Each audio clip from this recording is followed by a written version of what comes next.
Good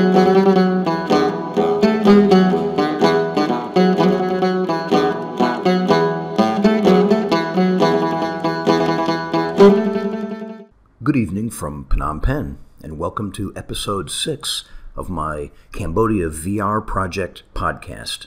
This is Tom Nickel. I realize I haven't been saying my name before most of these episodes. I'll try to get into the habit of that. And the day's not over yet. The idea behind these podcasts was that I would recap how this VR and the Arts in Cambodia project informal project that I'm here on, how it was advanced, what happened to it during that day. I'm doing it partly just to, keep up on things and organize what's going on in my own mind, but also to share the story if it turns out to be of any interest. And the day's not over yet.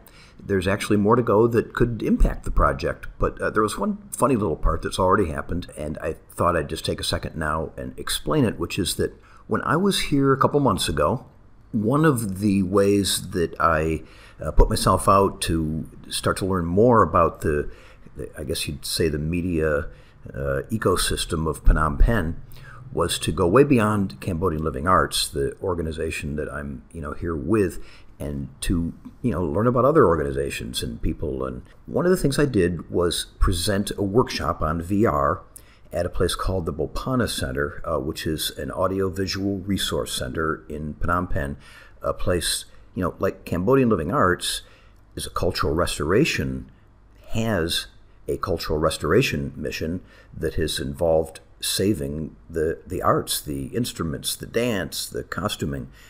They've been doing this for 20 years. Well, Bopana Center has saved audiovisual recordings that were made during the past history of Cambodia, among other things. That was their initial mission.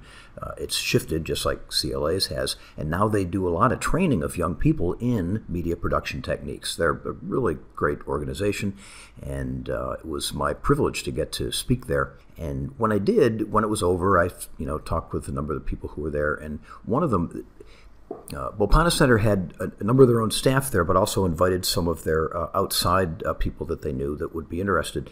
And an older gentleman kind of stepped up at the end, and we talked and just hit it off really fast. What I gathered was that he had recently retired, like I had extensive video background, and really wanted to get into 360 video and use it to record people and places in Cambodia. Well, I had, I guess it's funny to say this, but an extra camera. I had started with one level of 360 camera, and then in the product line that I really liked, a new and slightly improved version came out, so I got that, and the initial version was of the Ricoh Theta S, that is, was my backup. Well, I didn't need the backup right then, and he seemed so enthusiastic. Save is his name, and full of ideas and things he wanted to do, that I gave it to him and said, here, use this camera and start doing the things you want to do. Well, it's just one of those kind of magic moments. We kind of bonded right there, and have stayed in touch through Facebook. He just immediately went to town. I didn't give him any instructions, any hand-holding. He figured out how to set the thing up, how to pair it to his iPhone, how to make it work. By the time I was back in San Francisco, he was already posting 360 videos on Facebook. What's the strategy of going beyond posting 360 videos on Facebook? He doesn't know. I'm not saying I know either. Hopefully we'll get together and start coming up with some ideas about that. But in any event, he's been very active, and I think just that all the activity and all the energy and enthusiasm that he has drives him to want to do more.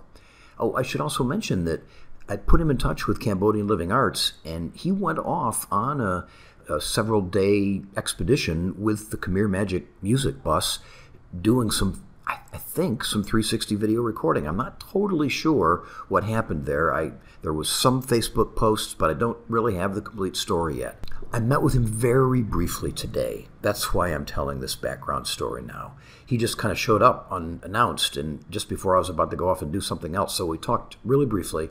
That's why I know that what's on his mind is how can we be more strategic with this also.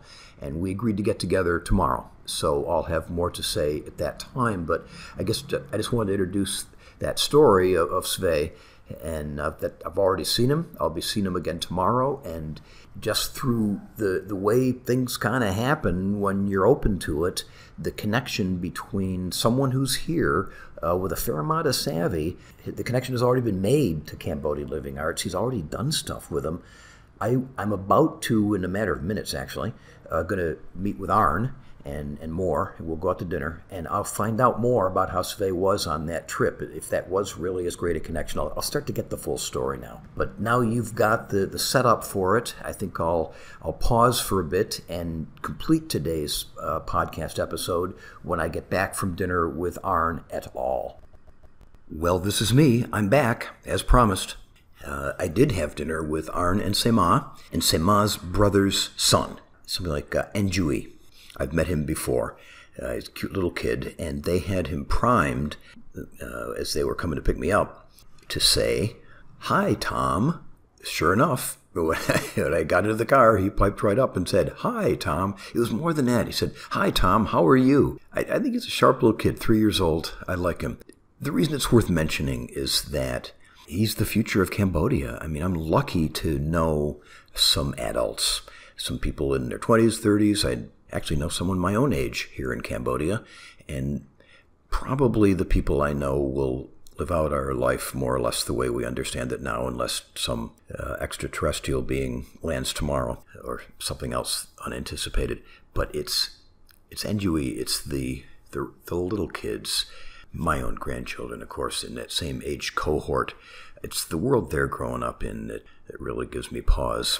When you think of Cambodia becoming closer and closer to the Chinese orbit, I'll just leave it at that for now, it becomes pretty obvious that a young person, a real young person now, is going to have two choices. They're going to have to be smart and educated and probably a little lucky, or they're going to be a pawn. They're going to be a servant. I hope Enjui becomes the smart, educated type. He looks like he has a chance of being that.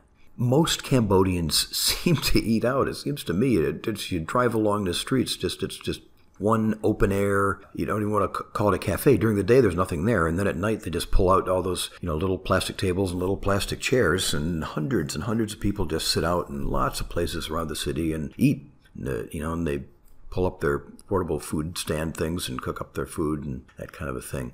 And the place we went to is a little bit more of an established, but not too much more. A real, Cambodian people eat here sort of place along a stretch of one of the rivers. On Diamond Island. It's the first time I've been on Diamond Island, and there weren't very many other people around. It's really low tourist season right now. So it was quite nice. We were just sitting outside, having a nice mellow meal, and Arn is the most important, and kind of now that I've touched base with a bunch of other people, by far the most important person to touch base with, because he's the reason I'm here. He's the reason that I caught the bug and fell in love with Cambodia in the first place. And he's still the soul, the heart and soul of Cambodian Living Arts. So every time I'm with him and see him, it's restorative. He transmits a really special kind of caring and energy. He just makes you want to get involved and help and do things. So I'm fortunate to have the kind of relationship with him that I do. And what I mostly did was kind of talk about the meetings that I had, talk about the perceptions that I was getting about where CLA was right now, where it's going, and how the new media stuff that I'm bringing can be the most helpful. I'm not sure I made any new thoughts or crystallized it, but I think I'm fairly resolved to just keep going forward the way I've planned. I think everybody gets that they are making tons of great content. I mean, that's not the problem. And the opportunities to make gigatons more, even better content is not hard. CLA is in a position to be able to produce some really, really great material. The question is, what the heck do you do with it? What the heck do you do with it to really leverage it, to be able to extend the message that is most important to them to convey, to be able to help fundraise and get support? What do you do besides just posting it on Facebook, which is what's being done right now and doesn't really lead to anything? You're just another thing in someone's stream. Shootings in America. My cousin just got married. CLA did this. That's the Facebook stream, one thing after another. Got to do better than that. That's why I'm here. Not just to produce content, to figure out a framework, a package to put it in so that we can make a difference with it. And we didn't figure that out at dinner tonight. Guess what? But I got very clear that Arn sees it exactly that way too. Even if my read on CLA wasn't exactly right on, that the performance part is the tip of the iceberg, that it's not a natural step to become a content-producing company, I still think one way or another, whether it's finding a small group of people here in Phnom Penh that want to actually produce stuff and then become part of CLA in the way that the KMMB, the Magical Music Bus is, to kind of be incubated by CLA and be supported in a kind of a reciprocal relationship. Maybe it's that way, or maybe they'll develop the internal capability. I don't know. But I think it's going to happen. I think it's got to happen. And I think I'm just going to go forward, not feeling stressed and pressured, but trying to produce this prototype of, how they can produce a new form of new media that will go in a lot of different directions, touch a lot of people, and hit their key mission statement of promoting and supporting and exposing artists in Cambodia. So that's what I'm going to keep doing. For his side, Arn, he'd like to go on fundraising travels. He's a rainmaker. He put him with a bunch of people. He just speaks from his heart, and they, as I said earlier, want to get involved. And he can speak to huge crowds of thousands of people. He can speak to a few people in a living room. Doesn't matter. He'd like to limit that. He's been doing it for a lot of years now, and he's getting tired. He'd like to do it once a year, go to the States and do that kind of thing. It seems he's doing it more. He'll be going again in about a week. But between now and then, it seems like I might be able to go out on a KMMB run with him. They're going to be going to a village that's not that far, 2-3 hours away, and perform. Again, this is what the Khmer Magic Music Bus does. It performs traditional Khmer dance and music, which is something, okay, so what? Well, in Cambodia, that's a big so what. That's a big, big deal. I've said this before, but you never know if people have heard it before, if it's, really sunk in or not. A generation ago, most of the artists in Cambodia were killed because of a brutal regime, the Khmer Rouge, that held power for 4 years in the 70s, 1975 through 1979. And the 10 years that followed that were still war years in which it wasn't time to even try to reestablish any kind of cultural heritage.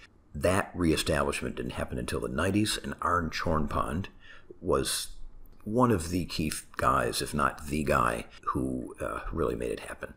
So to be able to take Cambodian performers out to villages who may not have really seen that kind of presentation, that kind of performance for a generation is something. And I think I'm going to get to go on one, and I think I'll start to learn what's the best way to record it into 360 mode so that I could perhaps make that an immersive experience.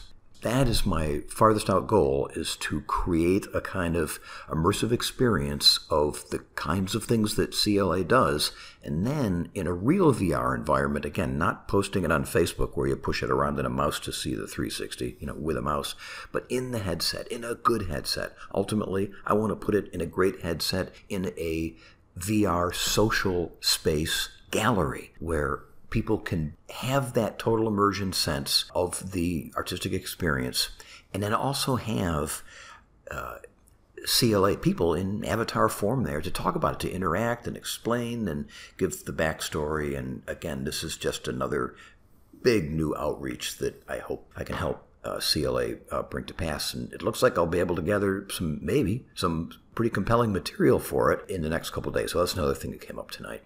I think as far as the project goes, I think I've touched upon how it unfolded today. It wasn't quite like yesterday, but yesterday was extraordinary. I wish I could have spread those 3 meetings out over more days. But today was a good day also, really good day.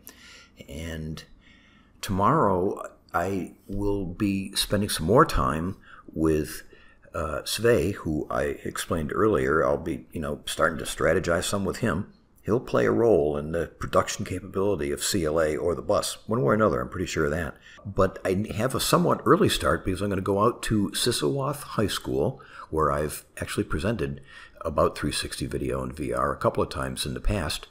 and there is some sort of an artistic event going on. I think it's Japanese drummers. I don't know why. It's a cultural event. CLA has something to do with it. Rith is going to be there. I'm going to go there. He has organized a couple of other artists who are potential subjects for the interviewing work I'm talking about doing to that event. So I'll be there tomorrow morning. Don't want to stay up too late tonight, and that's why I'm going to stop now and thank you all for listening, whoever is out there listening anyway, friends, family, or friends I haven't even met yet. To be continued, I am fairly certain, and on that note, bye for now. Did I state anywhere in here that this has been episode 6? So, this has been episode 6.